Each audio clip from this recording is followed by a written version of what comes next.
ఒకవేళ మాకు సంబంధించిన వ్యక్తులపైన ఎక్కడైనా చిన్న ఆరోపణలు వస్తే మేమే ముందు పోలీస్ స్టేషన్ పంపిస్తాం. ఇవాళ ఉన్న చట్టాల ప్రకారం పనిచేయాలి అని చెప్పి మేము పోలీసులకు పదే పదే చెప్తా ఉన్నాం. తెలంగాణ రాష్ట్ర ప్రభుత్వం అన్ని విధాలుగా వైఫల్యం చెందింది. ఇచ్చిన ఒక్క హామీని నెరవేర్చే పరిస్థితిలో లేదు. మధ్యలో వస్తున్న సమస్యలను ఎదుర్కొనే శక్తి లేదు, సత్తా లేదు. మొన్న వరదల విషయంలో దారుణంగా విఫలమైంది. ఒక దిక్కు వర్షాలు వస్తున్నాయని చెప్పి ఇండియన్ మెట్రలాజికల్ డిపార్ట్మెంట్ హెచ్చరిక చేసింది. ఈ రాష్ట్రంలో ఉన్న వాళ్ళు హెచ్చరికలు చేసిండ్రు. అన్ని రాష్ట్రాలలో ప్రజలు అప్రమత్తమైన ప్రభుత్వాలు ముందు జాగ్రత్త చర్యలకు పూనుకున్నాయి. కానీ ఒక్క తెలంగాణ రాష్ట్రంలో మాత్రం ముఖ్యమంత్రి కానీ మంత్రులు కానీ ఎక్కడ కూడా అడ్రస్ లేదు. ఆ రోజు వందలు వేల మంది ఆపదలో ఉంటే సోయి లేకుండా పడుకొని ఉన్నారు. మాకు తెలిసిన వార్తల ప్రకారం కొంతమంది సినిమాలు చూస్తున్నారు, కొంతమంది సినిమాల ఫంక్షన్లు పోవడానికి ప్రిపేర్ అవుతున్నారు అనే వార్తలు వచ్చినాయి. 9 మంది ఒక చోట, ఒక కుటుంబం ఒక చోట, ఇంకొక కుటుంబం ఒక చోట, వరదలు ఎక్కువైతున్నాయి మమ్మల్ని కాపాడండి ప్రభు అని మొత్తుకుంటుంటే ఒక ముఖ్యమంత్రి మంత్రి ఎవరు కూడా పత్తా లేరు. ఈ విషయాన్ని ప్రజలు ప్రశ్నించారు. ఖమ్మంలో ఉండే మహిళలు ప్రశ్నించారు, అయ్యో మాకు ఎవరు దిక్కులేడా అని చెప్పి. పాపం ప్రశ్నిస్తున్న ఆ క్రమంలోనే అరే గతంలో కేసీఆర్ ఉండగా మాకు మంచి జరిగింది, మాకు ముందుగా హెచ్చరికలు జారీ చేసిండ్రు, మమ్మల్ని వచ్చి బలవంతంగానే తీసుకుపోయినరు, మైండ్లు ఖాళీ చేయించిండ్రు, మాకు డీసీఎంలు ట్రాక్టర్లు పెట్టినరు, ముందస్తు చర్యలు తీసుకున్నారు, మా ఆస్తుల్ని మా ప్రాణాలని కాపాడినరు.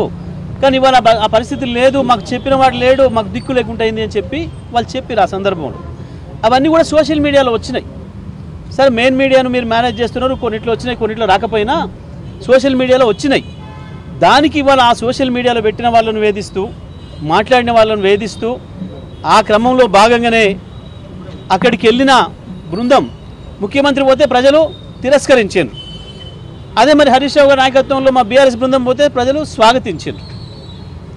ముఖ్యమంత్రిని తిరస్కరించారు, మమ్మల్ని స్వాగతించారు. ఆ ఏడుపు ఎక్కువగా ఉంది ఈ ప్రభుత్వానికి. దాంతో తట్టుకోలేక సాయంత్రానికి 5-6 రౌడీలను పంపించి మా మీద దాడి చేసే ప్రయత్నం చేశారు. సరిగా చిల్లర దాడులకే మేము వెరస్టోళ్ళం కాదు, ఇలా బాబులను చూసి వచ్చిన వాళ్ళం, పెద్ద మాకు సమస్య కాదు. కానీ ఇవాళ సోషల్ మీడియాలో ఇంకా ఇంకా ఎక్కువ పోతుంది. మా వైఫల్యం మమ్మల్ని ఎండగడుతున్నారు, ప్రజల ముందర పలసన అవుతున్నాం. ఇక మిగతా డిపార్ట్మెంట్లతో ఎక్కడ పనిచేయించే అవకాశం లేదు. కాబట్టి కేవలం పోలీస్ డిపార్ట్మెంట్ మీద ఆధారపడి బతుకుతాము అని అనుకుంటుంది ఈ ప్రభుత్వం. మిగతా డిపార్ట్మెంట్లతో ఎక్కడ కూడా పనిచేయించే పరిస్థితి లేదు, ఎక్కడ కూడా ప్రజలకు అందుబాటులో లేరు, ఏ అధికారులు లేరు, ఎవరు లేరు, ఇచ్చిన హామీలు నెరవేర్చడానికి లేదు. కాబట్టి ఏం చేయాలి? అల్టిమేట్గా ప్రజల్లో వ్యతిరేకత వస్తుంది, భయపెట్టాలి, పోలీసులను వాడుకోవాలి. ఇది వాళ్ళు చేస్తూ ఉన్నారు. ఇవాళ మేము దిలీప్ గారిని ఎందుకు తీసుకొచ్చినారో చెప్పమన్నాం. అరెస్టు చెప్పడం లేదు, ఇంకో కారణం సరైన సాహిత్యమైన కారణం చూపించడం లేదు.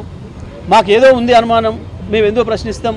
మీ ఇష్టారాజ్యం కాదు ఇది, మీ ఇష్టారాజ్యం కాదు. ఎవరు పడతాలం పట్టుకొస్తాం,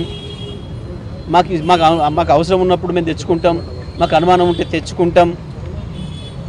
పోలీసు రాజ్యం లేదు ఇంకా ఇక్కడ ప్రజాస్వామిక రాజ్యమే ఉండాల్సింది. నిజమే మాట్లాడితే కోతలు. ప్రజాప్రభుత్వం నిజమే. ఏ ప్రభుత్వం? ప్రజల్ని మింగేసే ప్రభుత్వం, ప్రజల్ని అణిచేసే ప్రభుత్వం, ప్రజలు ప్రశ్నిస్తే దాడులు చేసే ప్రభుత్వమా ఇదా మీరు చేసిన పని? మేము డిమాండ్ చేస్తూ ఉన్నాం. వెంటనే ఏదైతే ఏ కారణం లేకుండా మా కొంత దిలీప్ గారిని తీసుకొచ్చి 5-6 గంటల పైగా ఇవాళ CCSలో పెట్టున్నారో వెంటనే మేము డిమాండ్ చేస్తున్నాం. వెంటనే వదిలిపెట్టాలి, బేషరతుగా వారి మీద ఏముందో చూపించాలి, పోలీసులు క్షమాపణ చెప్పి వదిలిపెట్టాలని చెప్పి మేము డిమాండ్ చేస్తూ ఉన్నాం.